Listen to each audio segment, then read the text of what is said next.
headlines of VTV News. Party General Secretary Tolam visits University of Malaya. National Assembly Chairman Trần Thanh Mẫn speaks at the 12th ICAPP in Phnom Penh. And later on in our world news, Russia confirms new ballistic missile attack on Ukrainian military facility.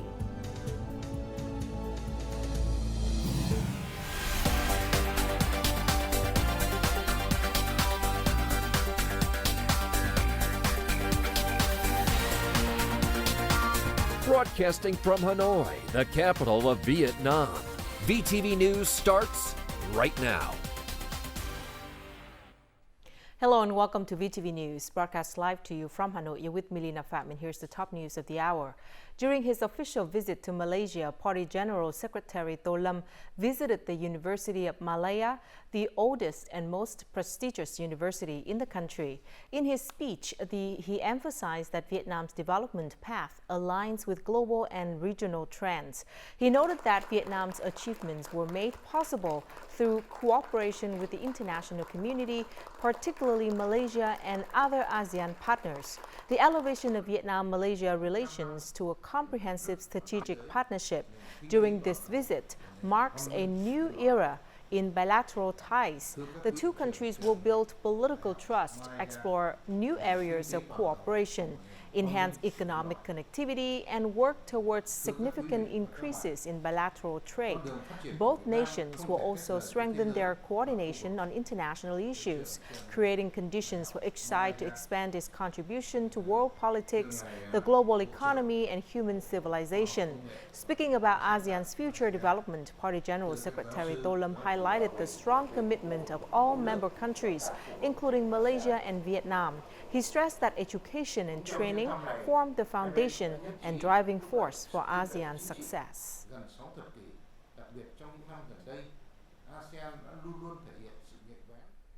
Prime Minister Phạm Minh Chính, his spouse, and a high-ranking Vietnamese delegation attended the inauguration of the upgraded President Ho Chi Minh statue and laid a wreath at the statue in Santo Domingo on the morning of November the 21st local time as part of the Prime Minister's official visit to the Dominican Republic. The statue is located in Ho Chi Minh Square in the center of the city, alongside those of other world-renowned figures such as Cuban national hero Jose Marti, famous Cuban Dominican General Maximo Gomez y Baez, Dominican revolutionary Maximiliano Gomez Horacio, and former South African President Nelson Mandela. Prime Minister Phạm Minh Chính affirmed that Vietnam always respects and remembers the solidarity, support, and assistance of the Dominican people in the struggle for national liberation and reunification. He believes that the two sides will continue to preserve and promote the long-term value of the Ho Chi Minh Monument in Santo Domingo and the monument of Professor Juan Bosch, the first president of the Democratic Dominican Republic in Hanoi. These places serve as symbols of solidarity between the two countries and peoples. National Assembly Chairman Trần Thanh Mẫn attended and delivered a speech at the opening session of the 12th General Assembly of the International Conference of Asian Political Parties today in Phnom Penh as a special guest of the Cambodian People's Party. Details follow. National Assembly Chairman Trần Thanh Mẫn emphasized that the world is undergoing significant changes with complex and rapid developments. In this context, he highlighted that the ICAPP's theme, A Quest for Peace and Reconciliation, reflects the region's political parties' ongoing efforts to foster solidarity, promote dialogue, and address conflicts. He noted that under the leadership of the Communist Party of Vietnam, the country remains committed to a foreign policy of independence, self-reliance, and the multilateral diversification of its international relations. He also said Vietnam is ready to be a reliable friend, partner, and active and responsible member of the global community. National Assembly Chairman Trần Thanh Mẫn reaffirmed Vietnam's support for creating a peaceful, secure, and stable regional environment. He stressed that the key to resolving current disputes lies in communication and multilateral cooperation, based on principles of equality, mutual respect, and the pursuit of mutually beneficial outcomes. The National Assembly held group discussions on the draft amendments to the law on corporate income tax and the law on special consumption tax on the morning of November the 22nd. The proposed amendment to the corporate income tax law includes reducing the tax rate for press agencies from 20 to 15%. However, delegates said that this reduction is insufficient, particularly given the current economic challenges facing the press economy. With press agencies undergoing rapid digital transformation and experiencing significant revenue decline, reducing the tax rate further to 10% would not significantly impact the budget. Regarding the special consumption tax law, the bill proposes tax increases on alcohol, tobacco, and other items. While delegates agreed with these increases, they suggested implementing them through a clear roadmap. This afternoon, the National Assembly discussed the draft amendments to the law on chemicals. A new World Bank report, Vietnam 2045, Trading Up in a Changing World, Pathways to a High-Income Future, explores how the country can upgrade its participation in global value chains to achieve high-income status by 2045. This requires sustaining annual per capita GDP growth of about 6% over the next 2 decades. Achieving this goal will depend on Vietnam's ability to move up the value chain by advancing into higher value-added manufacturing and services through investments in technology, skills, and innovation. Vietnam will also need to manage this transformation amid heightened global uncertainty and profound shifts in the global trading system. The World Bank proposes a multi-pronged approach to unlock productivity, growth, attract private investment, and upgrade participation in global value chains. Policy options include deepening regional trade integration, linking domestic enterprises to global supply chains, promoting skill and technology-intensive manufacturing and high-value-added services, and transitioning to low-carbon, climate-resilient production. In recent years, international cooperation in agriculture has been strengthened. Vietnam has not only attracted capital resources, but also prioritized collaboration in science and technology for agricultural production and processing. As a result, sustainable production models have increasingly emerged, transforming farmers' mindsets.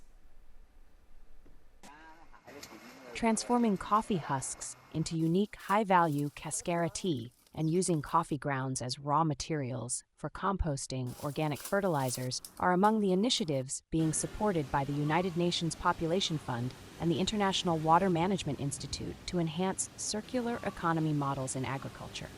Raising awareness of farmers, raising awareness of communities, raising awareness of consumers, all of that is critically important. And we've had the experience of working with farmers in coffee plantations, promoting how they can use coffee pulp into the production process again. The Vietnam Farmers Union has strengthened, consolidated, and expanded friendly and cooperative relations with 78 international organizations and partners. Consequently, significant investments have been made in microeconomic models oriented towards green agriculture.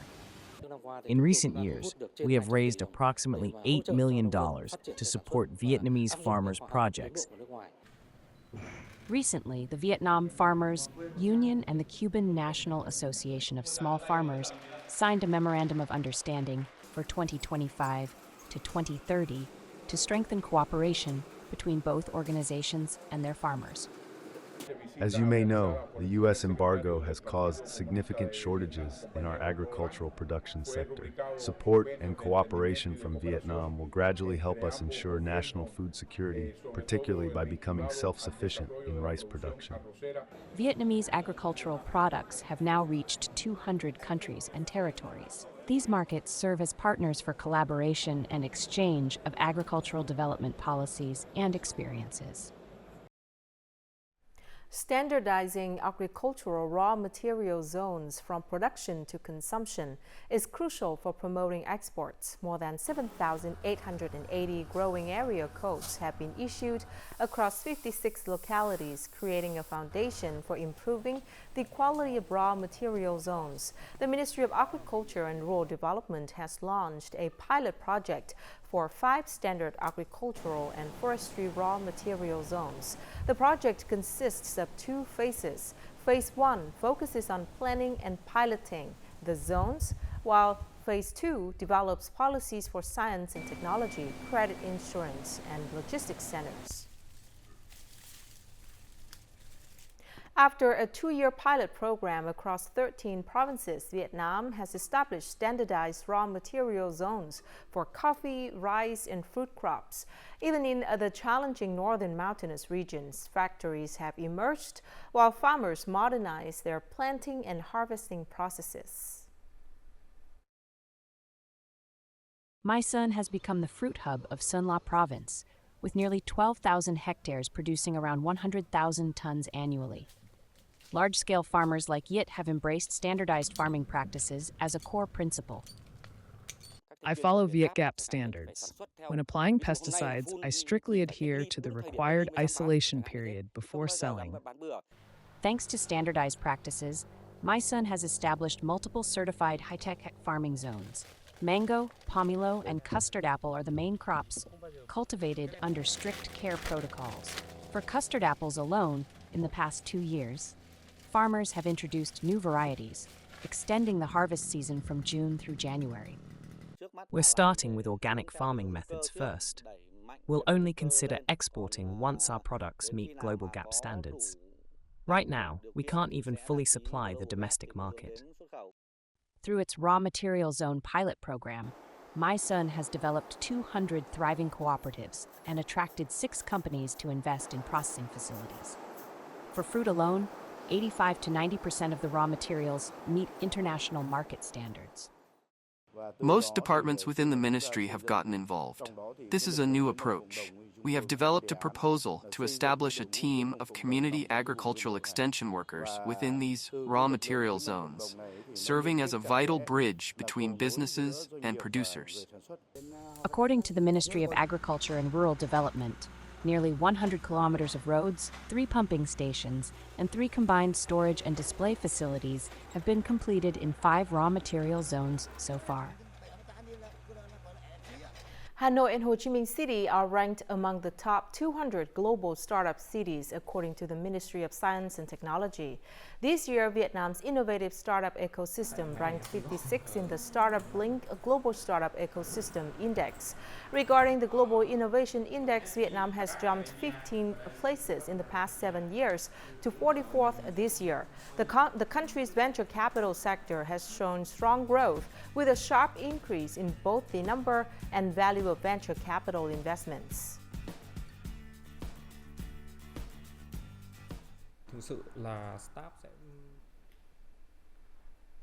And before we move to the next part of VTV News, let's check out the foreign exchange rate.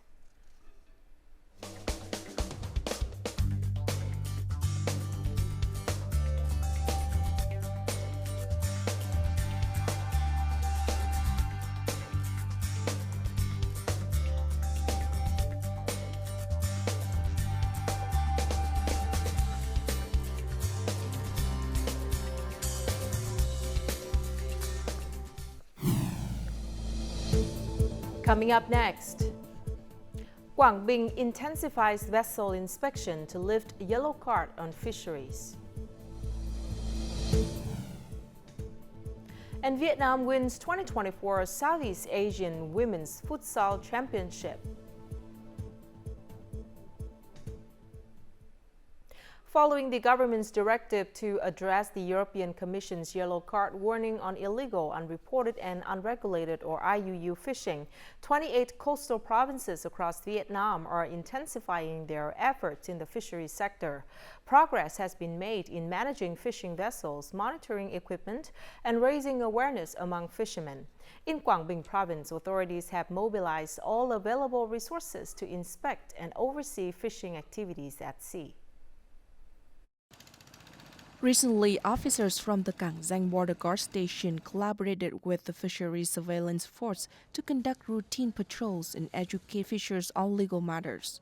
Thanks to these efforts, many fishermen have gained a better understanding of offshore fishing regulations. I made the mistake of fishing in foreign waters and received guidance from the border guard. I've learned from it and now actively share this knowledge with other boat owners. Since the beginning of the year, the province border guards have carried out over 8,200 patrols and inspections.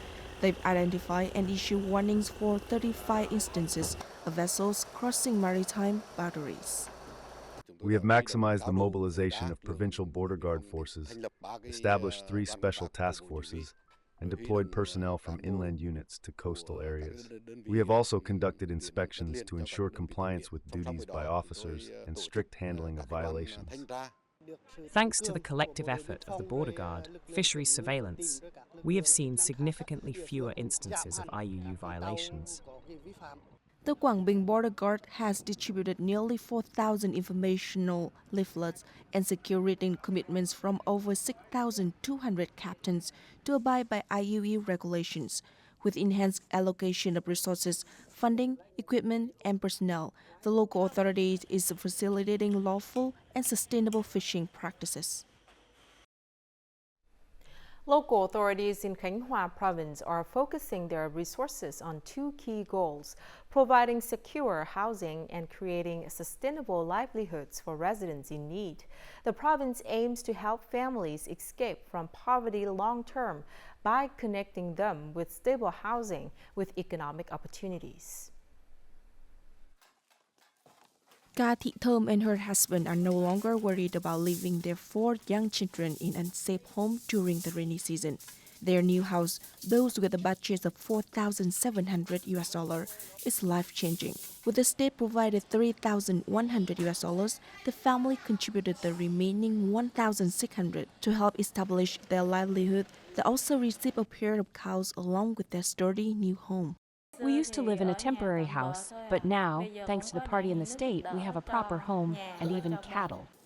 In Cầu Bà Commune, Khánh Vĩnh District, 28 new houses have been built this year alone.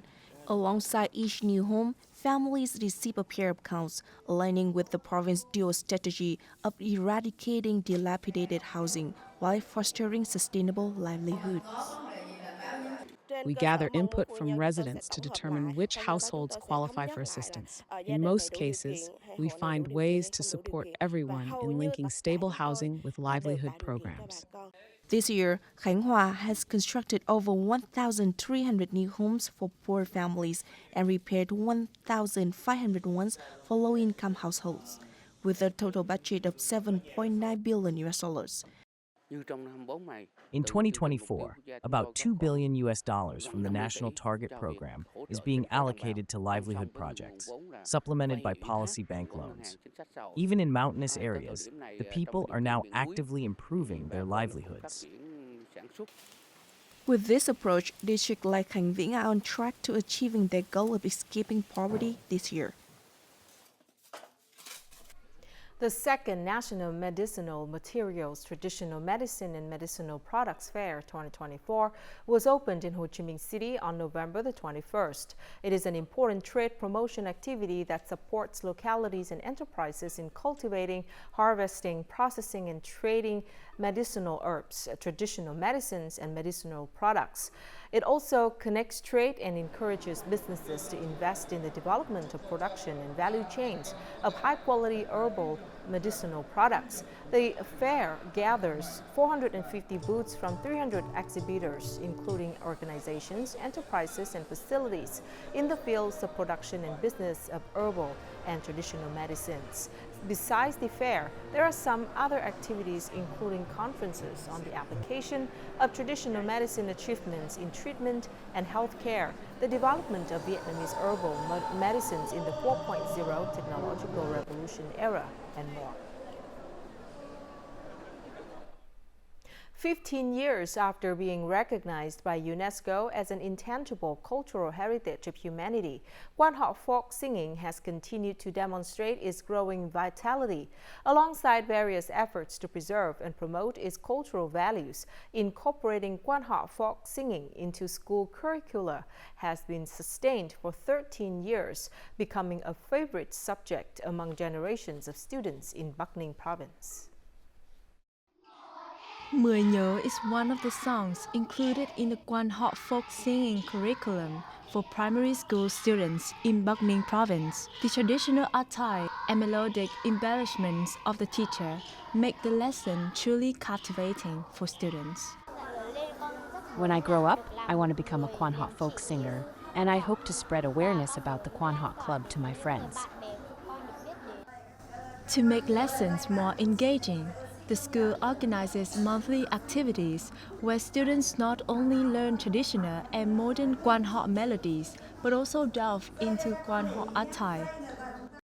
Today's young generation is continuing the legacy of their predecessors, carrying forward the traditions of their ancestors to preserve the cultural heritage of their homeland, as well as the world's heritage. Currently, Guan folk singing is taught across all educational levels in Bắc Ninh province for music and local education subjects. To date, the province has 610 school-based Guan clubs that operate regularly and effectively. Firstly, we aim to strictly implement the teaching of Guan folk singing in schools. Secondly, we'll continue establishing Guan clubs in schools and ensure their effective operation. Additionally, we'll organize annual competitions and enhance facilities to support Guan education. The 15th anniversary of Guan recognition as an intangible cultural heritage of humanity offers Bắc Ninh province a chance to assess how effectively the art form is being taught in schools. This milestone inspires pride in local cultural traditions. Charming little dolls, seemingly simple toys, have been transformed into unique works of art, featuring flexible movements and lifelike expressions. Bùi Thịnh Đa, a talented young artist from Trong, has gained recognition for his high-end Balljointed dolls, which have attracted significant attention and demand from international clients. Beautiful faces, flexible gestures, lively expressions, just like a living character. The creator of these unique works is Bùi Thịnh Đa, a 20-year-old artist who has spent 9 years perfecting the art of ball-jointed dolls, which mimic real human posture with flexible ball joints. I learned to make ball-jointed dolls through books and the internet, creating my own process. It's not just about sculpting. You need to understand anatomy, create joints, and sew clothes, and apply makeup for the doll. Making a ball-jointed doll involves molding clay, cutting joints, and firing them at 120 to 130 degrees Celsius. The loose joints are strung together with string, and the doll is given makeup, hair, and accessories. It typically takes 2 to 3 months to complete a basic doll. The doll is highly detailed, with the skin, eyes, and clothes made very meticulously. Many people seek out Da's works, including doll collectors from around the world. My goal is to share Vietnamese culture with friends around the world.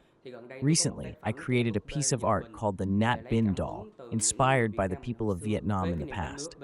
I want to share it with more people, so I opened a workshop to teach others how to make dolls. These small, basic dolls serve as a stepping stone for pursuing their passion. Having loved ball-jointed dolls since 6th grade, Thịnh Đa has researched and created them himself, completing 50 unique pieces. His works are no longer just inanimate toys. They have become unique pieces of art with high collectible value.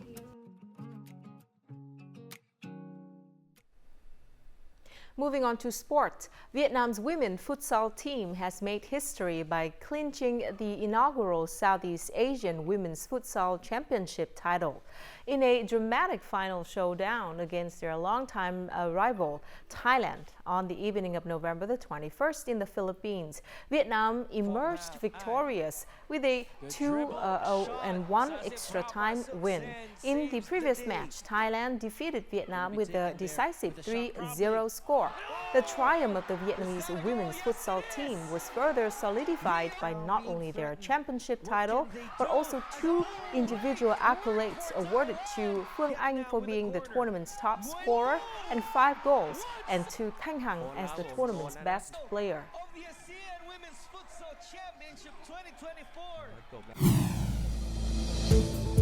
Coming up next in our world news, Russia confirms new ballistic missile attack on Ukrainian military facility. And Israeli strikes kill 52 in Lebanon and as Hezbollah targets South Israel. Russia fired a hypersonic intermediate-range ballistic missile at the Ukrainian city of Dnipro on Thursday in response to the alleged Ukrainian strike on Russian territory with advanced Western weapons.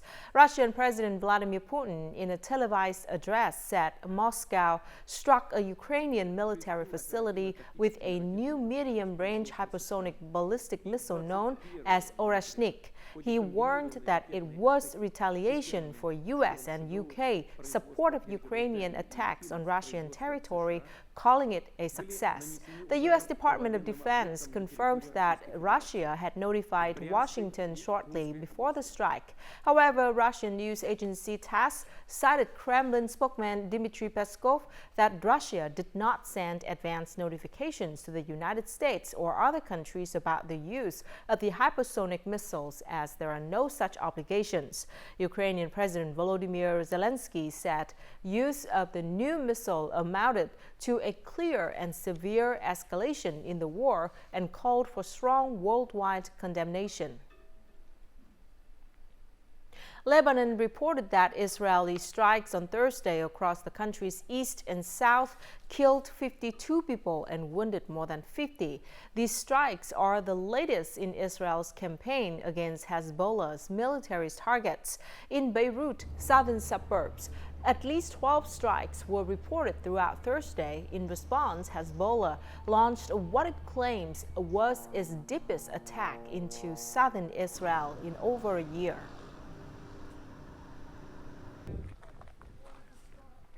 NATO member Romania on Thursday signed a deal with Washington to purchase 32 F-35A jets with an estimated cost of $6.5 billion approved by Romania's parliament. It is the country's most expensive military acquisition to date.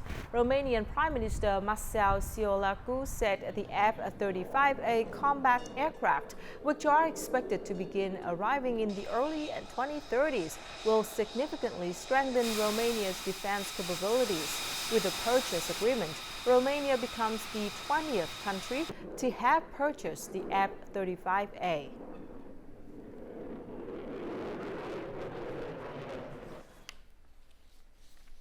And now let's take a look at the weather forecast.